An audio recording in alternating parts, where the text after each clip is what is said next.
Dans les couloirs feutrés du pouvoir, certains noms sont chuchotés avec respect, d'autres avec crainte. Et puis, il y a ceux qui dérangent, ceux que l'on préfère ignorer à la télévision, censurés dans les débats, ou relégués aux marges du discours officiel. François Asselineau est de ceux-là. Mais qui est vraiment cet homme qui fascine autant qu'il irrite? Pourquoi ses discours accumulent des millions de vues sur Internet, tandis que les grands médias continuent de le snober? Mystère ou stratégie? Ancien haut fonctionnaire, diplômé de HEC et de l'ENA, conseiller ministériel sous les gouvernements de droite comme de gauche, François Asselineau aurait pu suivre la voie royale du pouvoir. Mais il a choisi un autre chemin, celui de la dissidence. En 2007, il fonde l'UPR, l'Union populaire républicaine, avec une idée fixe, sortir la France de l'Union européenne, de l'euro et de l'OTAN. Une triple rupture, jugée radicale par ses adversaires, mais nécessaire selon lui, pour rendre à la France sa souveraineté perdue. Derrière son allure de professeur d'histoire, ses conférences marathon, parfois de 4 à 6 heures. Et sa rigueur, presque obsessionnelle, se cache un personnage bien plus complexe qu'on ne le croit. Visionnaire pour les uns, complotiste pour les autres, François Asselineau ne laisse personne indifférent. Ses partisans le vénèrent comme un oracle politique. Ses détracteurs l'accusent d'isolement et de fixation. Mais une chose est certaine, il dérange les certitudes. Et il continue, inlassablement, de documenter, de démonter et de décrypter les mécanismes d'un monde globalisé qu'il considère comme antidémocratique. Alors, qui est vraiment François Asselineau? Un homme en avance sur son temps, un prophète politique ignoré, ou simplement une voix solitaire dans le désert médiatique?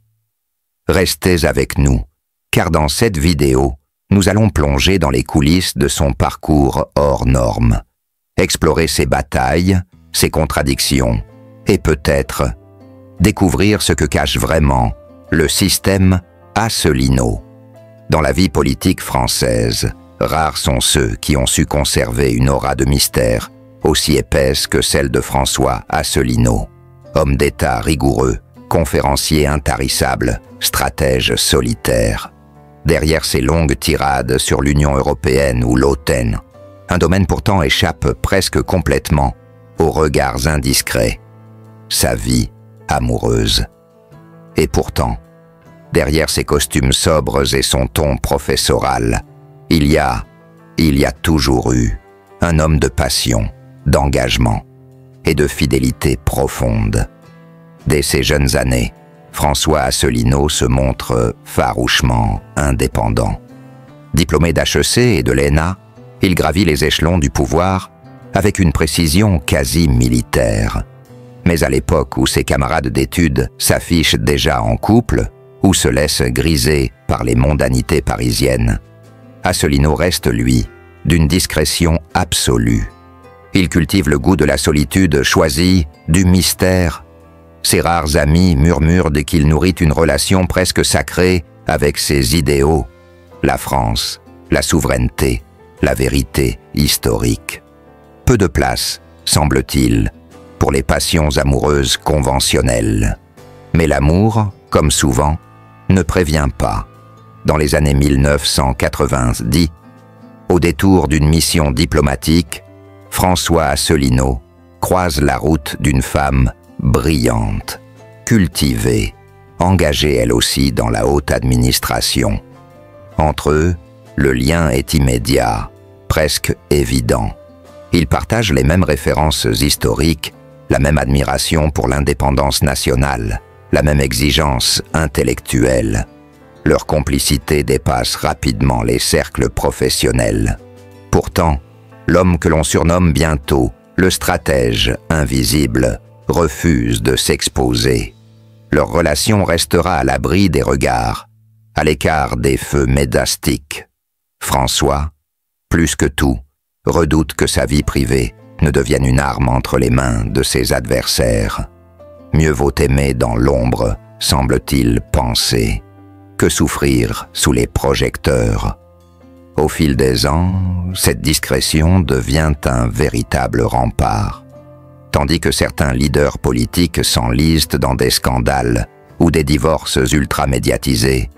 Asselineau, lui, trace sa route sans accroc apparent.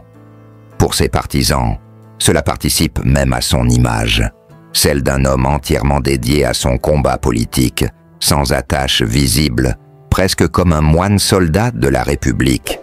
Mais à quel prix? Car aimer dans le silence peut aussi user.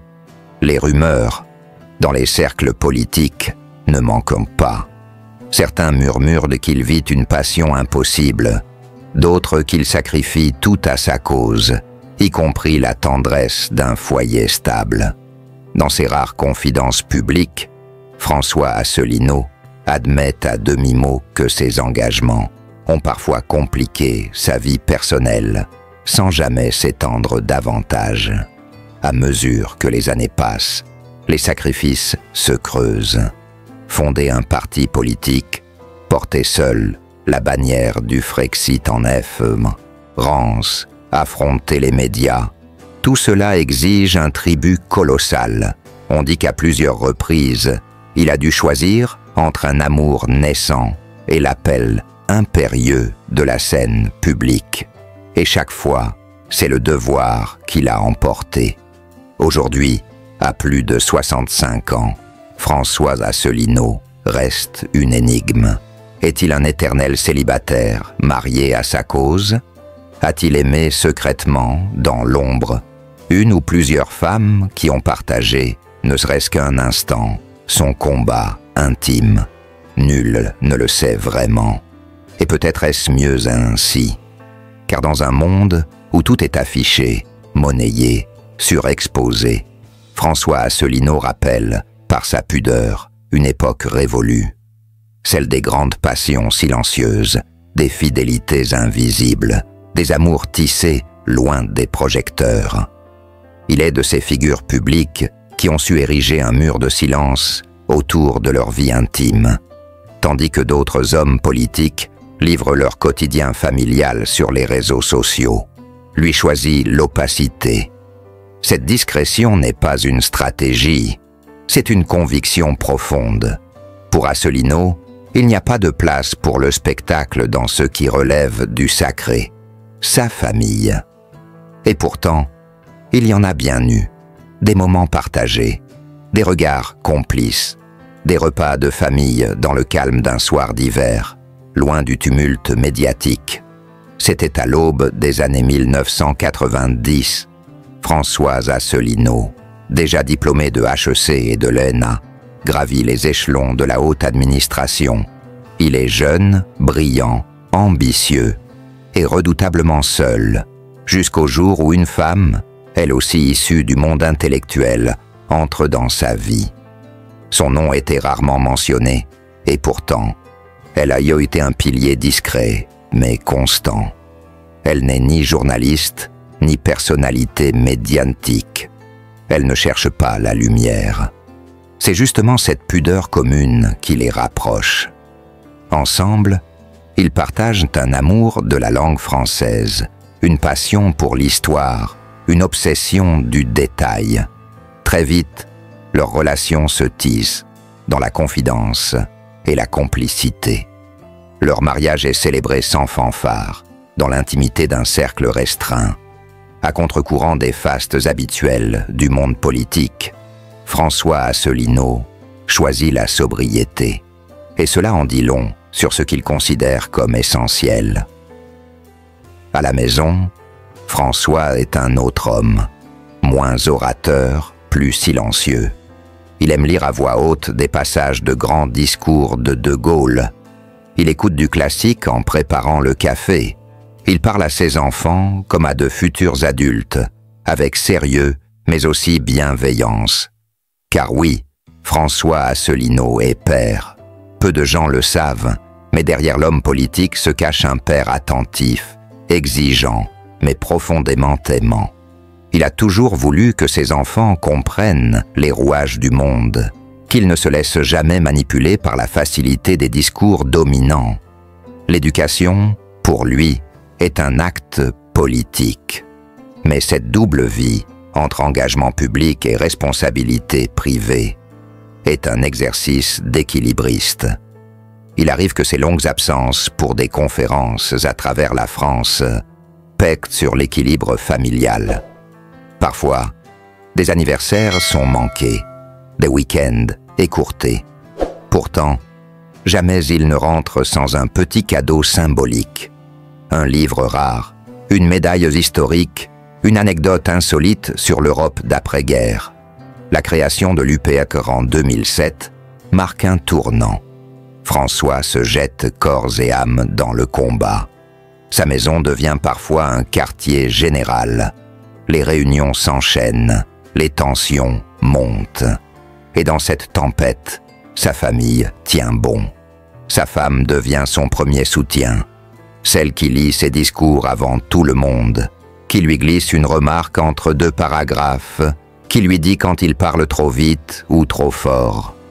Mais il y a aussi des épreuves, l'exposition médiatique, les critiques, les attaques personnelles.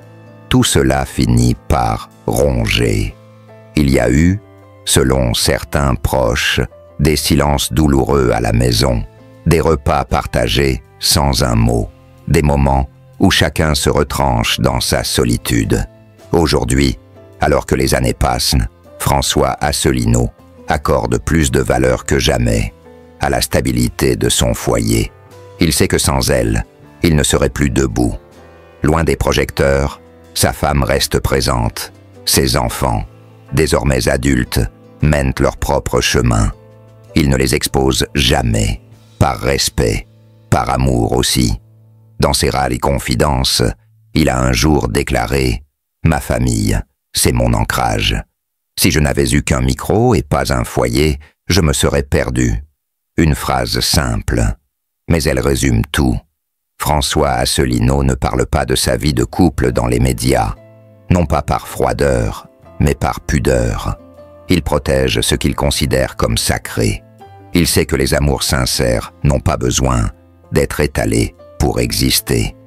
Et peut-être est-ce cela, le plus grand message qu'il transmet en creux. Dans un monde de bruit, le vrai amour est souvent silencieux. Dans l'arène tumultueuse de la politique française, rares sont ceux qui laissent une empreinte aussi singulière que François Asselineau.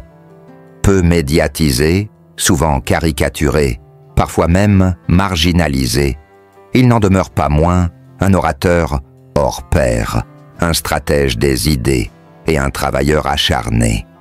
Mais qu'est-ce qui a vraiment fait exploser sa notoriété auprès d'un public fidèle et passionné? Un homme, un message et surtout des discours devenus emblématiques. C'est en 2007 que tout commence véritablement. Après des années passées dans les rouages du pouvoir, au ministère de l'économie, puis au service de Jacques Chirac, François Asselineau décide de franchir un cap. Il fonde l'Union populaire républicaine, UPR, avec un objectif clair, défendre la souveraineté nationale et appeler au Frexit, c'est-à-dire à la sortie de la France de l'Union européenne. Cette démarche révolutionnaire à l'époque heurte de plein fouet le consensus ambiant. Asselineau ne propose pas de réformer l'Europe. Il veut en sortir, purement et simplement. C'est cette radicalité, appuyée par une argumentation historique minutieuse, qui va devenir sa signature. Le discours de Versailles, 2007. Naissance d'une voix dissidente, le 25 mars 2007, date symbolique du 50e anniversaire du traité de Rome. François Asselineau prononce un discours fondateur à Versailles. Dans une salle modeste, devant un public clairsemé mais attentif, il pose les bases de ce qui sera son combat, démontrer que l'Union européenne est une construction antidémocratique, imposée au peuple. Son style est unique, et érudit sans être pédant, passionné sans être agressif. Il cite De Gaulle, il rappelle les trahisons silencieuses, il expose des faits historiques oubliés. Il ne demande pas au public de croire, il exige qu'on vérifie.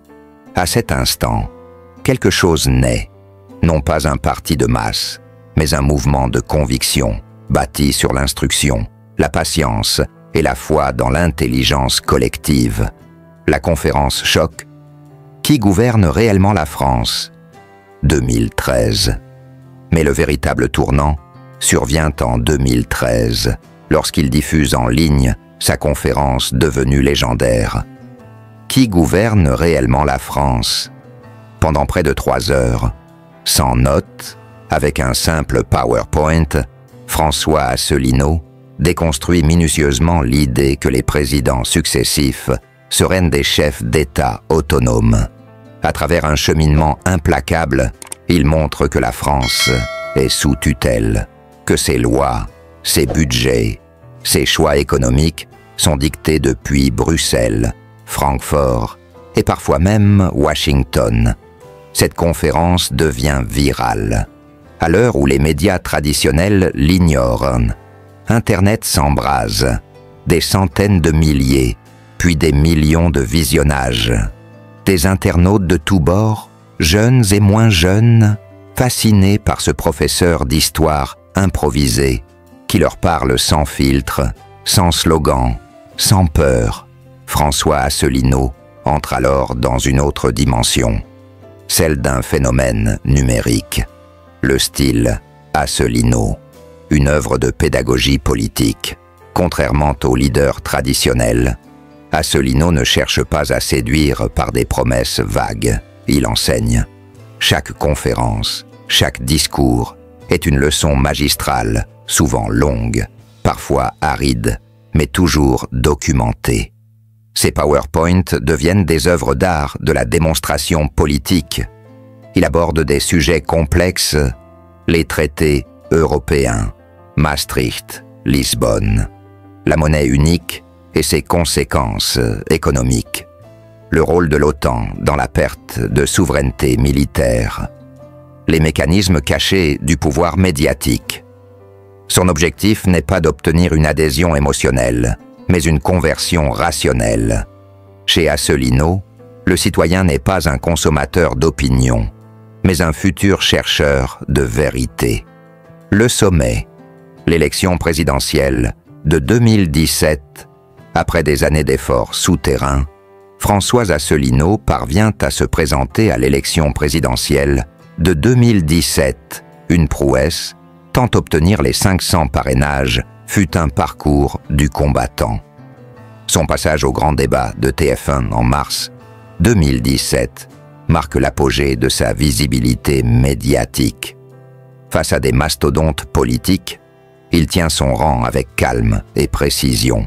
Il expose de nouveau son projet. Brexit, sortie de l'euro, sortie de l'OTAN, reprise du contrôle démocratique. Son ton, différent des autres candidats, frappe les esprits. Même ses adversaires doivent reconnaître sa maîtrise des sujets et son honnêteté intellectuelle. Il ne finit certes pas en tête de l'élection, mais il scelle une victoire morale.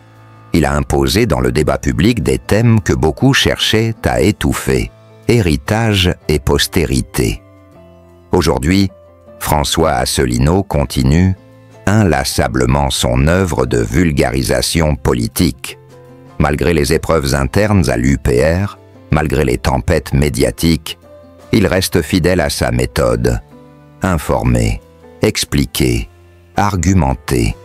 Ses conférences sont des archives précieuses pour quiconque cherche à comprendre les enjeux géopolitiques contemporains. Son style, mélange unique d'érudition, de pédagogie et de passion, continue d'attirer une audience fidèle, avide de décoder le monde autrement. Et peut-être dans quelques décennies, lorsque les historiens reliront l'histoire de la veuve République, se souviendront-ils qu'en marge des partis dominants, un homme avait tenté, coûte que coûte, de réveiller les consciences. dans les ruelles discrètes d'une France encore marquée par les souvenirs de la Seconde Guerre mondiale, naissait, un 14 septembre 1957 à Paris, un enfant dont le destin serait, bien plus tard, de défier l'ordre établi par la seule force de ses convictions, François Asselineau. À l'époque, rien ne laissait présager que ce petit garçon au regard vif deviendrait, des décennies plus tard, un farouche défenseur de la souveraineté nationale. Le jeune François grandit dans un environnement privilégié, au cœur d'une famille hambourgeoise parisienne. Ses parents, tous deux éduqués et attachés aux grandes valeurs républicaines, lui transmettent très tôt le goût du savoir, de la rigueur et du service public. Chez les Asselineau, les repas de famille ne se contentaient pas d'être de simples moments de convivialité. Ils étaient aussi des lieux de débats animés, où l'on parlait politique, histoire, philosophie, comme d'autres familles se parleraient de météo ou de football. Déjà enfant, François montrait une curiosité insatiable.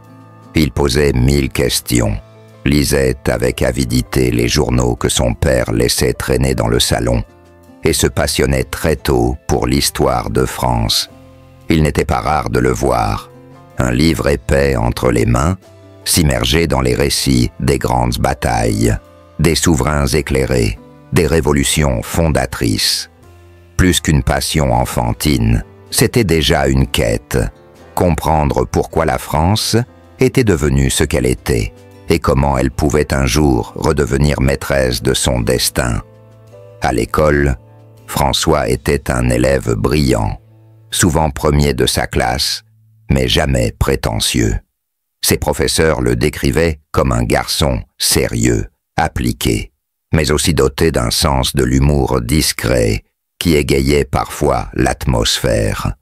Là où d'autres enfants rêvaient de devenir astronautes ou pompiers, François, lui, rêvait d'étal, de justice, de responsabilité. L'idée d'une vie vouée au bien commun s'installait en lui comme une évidence naturelle. Son adolescence, marquée par les bouleversements des années 70, fut celle d'un observateur attentif, tandis que la jeunesse se soulevait, que les certitudes anciennes vacillaient.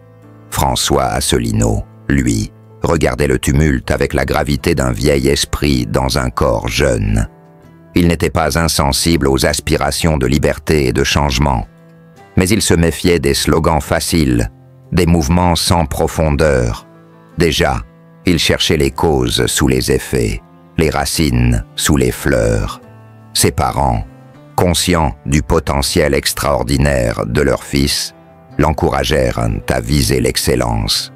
C'est ainsi que François gravit sans relâche les échelons scolaires, intégrant l'une des classes préparatoires les plus réputées de Paris, avant de réussir l'admission à HEC, l'une des meilleures écoles de commerce de France. Là encore, il fit montre d'une discipline de fer et d'une curiosité intellectuelle peu commune.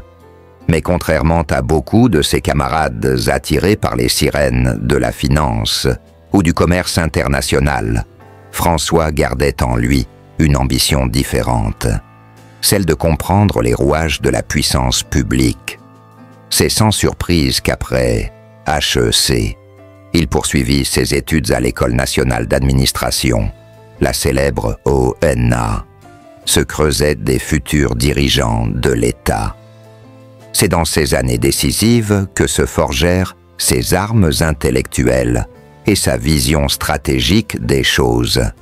Mais cette trajectoire brillante, façonnée dès l'enfance par un amour profond pour la France et une exigence de vérité, portait en germe un destin singulier, celui de refuser plus tard les compromissions du pouvoir pour rester fidèle à une certaine idée du pays.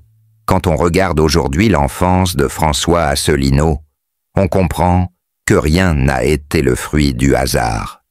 Chaque lecture passionnée, chaque débat familial, chaque succès scolaire a tissé la trame d'un homme qui, devenu adulte, ne chercherait pas la gloire pour elle-même, mais choisirait la voie plus rude, plus solitaire parfois, de la fidélité aux principes. L'enfant curieux, sérieux, parfois rêveur, était déjà en marche vers cet avenir qu'il construirait à contre-courant, avec pour seules armes son érudition, son honnêteté intellectuelle et cette foi inébranlable en la grandeur de la France.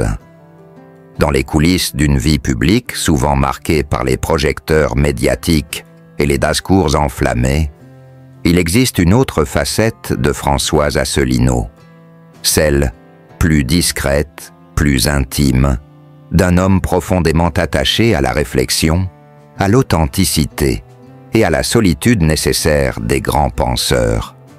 Car si l'on connaît le fondateur de l'UPHR pour ses longues confères, penses aux accents historiques et géopolitiques, peu nombreux sont ceux qui peuvent dire connaître l'homme derrière le costume. François Asselineau, depuis toujours, entretient une relation particulière avec le monde, réservé sans être fermé, aimable sans être familier.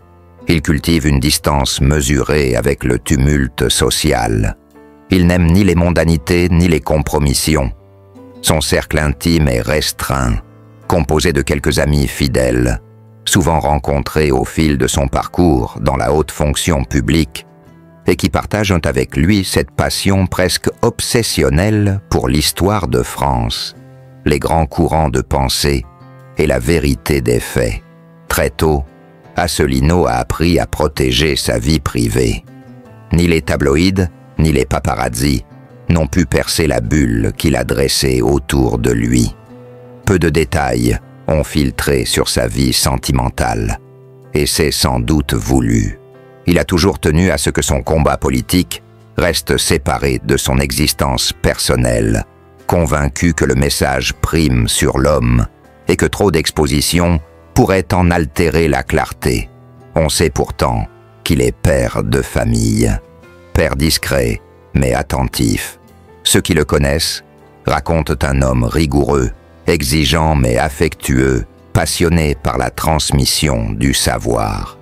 Chez lui, on parle encore de livres, d'histoire, de musique classique, d'architecture. Il privilégie les plaisirs simples, le calme d'une promenade dans les jardins du Luxembourg, le silence d'une bibliothèque feutrée ou la chaleur d'un débat intellectuel entre proches. Grand amateur de musique, il vouait une admiration particulière aux grands compositeurs français et allemands, de Rameau à Debussy, en passant par Bach ou Wagner. La musique, pour lui, est un refuge, une source d'équilibre, un langage universel que la politique ne peut pervertir. Il aime aussi la littérature classique et les essais politiques, qu'il dévore avec une rigueur quasi universitaire. Mais derrière cette apparente austérité, certains témoins évoquent aussi un François